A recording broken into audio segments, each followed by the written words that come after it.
Listen. Yes, I got a little note on my desk here that I keep. That's one of the first things I see next to the clock on my desk, and that is the word hope.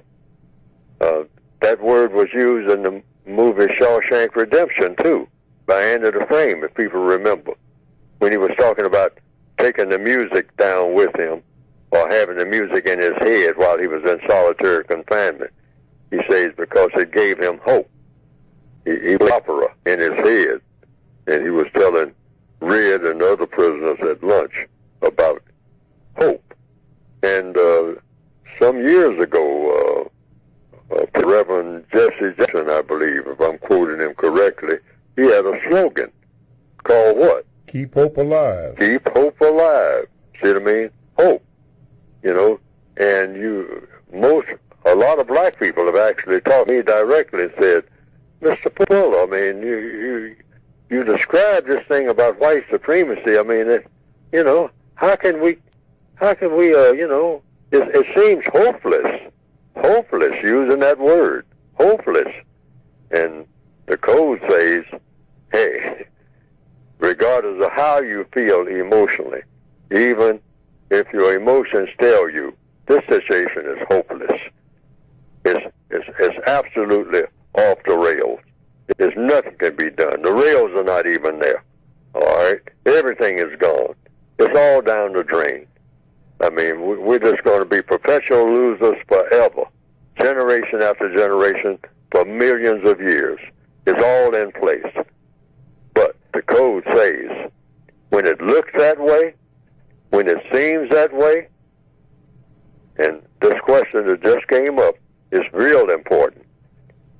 The more it seems that way, you as an individual person, because the code is direct to individual persons, was I directed to myself first. The more it looks hopeless, the more and more and more it looks hopeless, the more it looks like nobody just seems to care, and getting to the place where people are caring less and less and less and less and less. That means one thing. The more hopeless it appears to be, you double down, triple down, quadruple down, and say, hey, I'm going to keep going. And the more hopeless it appears to be, the more I'm determined to keep going. That is the code. That is rock solid code. Okay.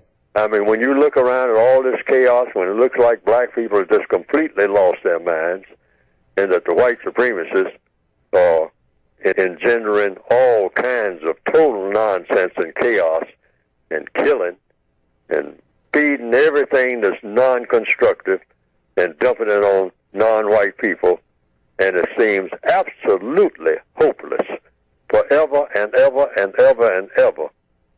The code says you take one look at that, just a glance, and say, yeah, that's my signal. That's the signal for me to really get in the mix. I mean, and all this hopeless nonsense is going on, and I am just going to roll up my sleeves and do my little 2 cents. 2 cents there, 1 cent there, a half a cent there. I'm going to keep on doing it. Okay. And people will look and say, hey, it's hopeless. Ain't no point in you. Yeah. And I'm going to keep on keeping on. Keep on keeping Keep on keeping on. Why? Because history has proven that when you got one person sometimes who would just hold on when everybody else is throwing in the towel, that one person sometimes makes a breakthrough that nobody else could make. Now, some people have said they've seen some cartoons of my work